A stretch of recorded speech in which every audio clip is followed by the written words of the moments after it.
Welcome to Take 5, your 5-minute inspirational message from Solid Rock Drogheda.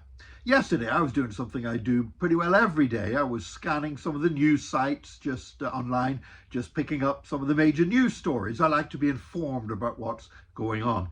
And when I was on RTE's site, I noticed a little story down near the bottom where you get the quirky little, it's not the major news stories that are dominating the headlines, but some of the quirky little stories. And I read there about a scheme that is being developed to clean the water in Belfast Harbour, and that apparently they're setting up an oyster nursery, which will initially be just 600 oysters.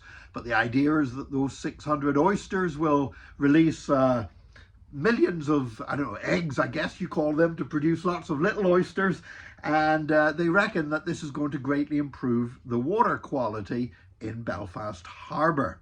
Now, I'll be honest with you, oysters is not something I spend a lot of my time thinking about. I've tried eating oysters, and to be honest, it doesn't do it for me at all. I'm not big on seafood anyway, but oysters, I mean, the correct way apparently to eat oysters is you eat them raw out of the shell, and it's just like slime. I mean, to me, it just seemed like eating snot.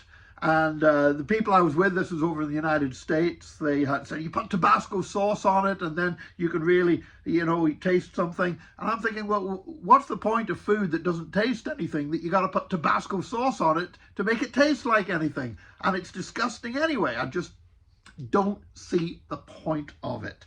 But apparently a lot of people do like eating oysters. But these oysters in Belfast Harbour are not primarily there for people to be able to eat them.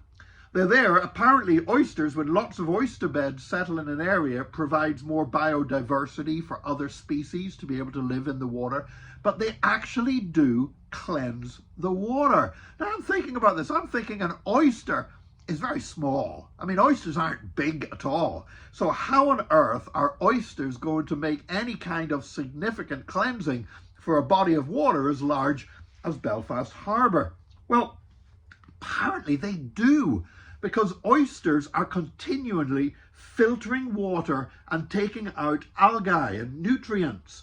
And very often the problem with pollution in water is caused by too many nutrients. That's why you have these algae blooms, why you have, they have a huge one up in Northern Ireland in Loch Ness at the moment, where it's just all the water is like blue and green, and it's absolutely destroying this entire lake.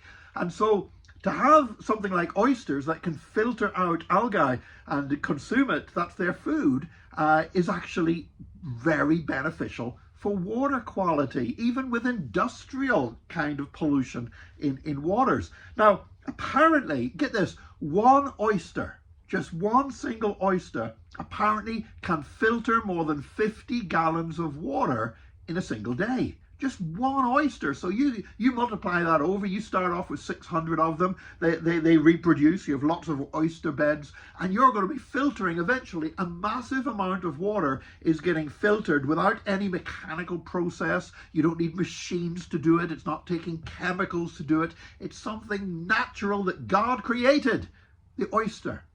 You know, the more I learn about the natural world, the more I am amazed at the wisdom of God. The more I learn about the natural world, it has two impacts on me.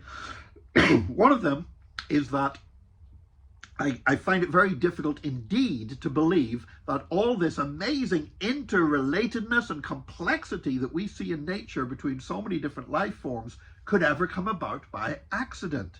The idea that these just sort of developed and evolved just by accident makes no sense to me whatsoever, because each thing interrelates with so many other things. It's like one of them couldn't just develop on their own. It took a great an intelligence to put it all together. And so the more I learn about nature, the more I learn about space, the more I learn about the universe and the world, the more convinced I am that God is behind it all, and the less sense any position that excludes God makes to me at all. Now, the other thing that I draw from all of this is just what a wonderful job God did with creation. And when we as people try to improve on it, we often end up messing it up. And so God has a purpose and a plan for all these different creatures, all these different plants, all these different animals, and even for oysters. It's part of the wisdom of God, and we need as God's representatives on earth, because God placed us here to be stewards over creation. We need to care for God's creation well, and we can't improve on it, but we can care for it, and in doing so we can help make this world a better place. So thank God for his wonderful creation today, and thank God that he's thought of everything in the way he puts it all together. I mean, look, I keep tropical fish. I know what a hard job it is sometimes to filter the tanks. I have all these electric filters running in my fish tanks. You know what? God just puts the oysters in there and they do a better job. Isn't that incredible? Please join us again tomorrow for another Take 5, your 5-minute inspirational message from Solid Rock Drogheda.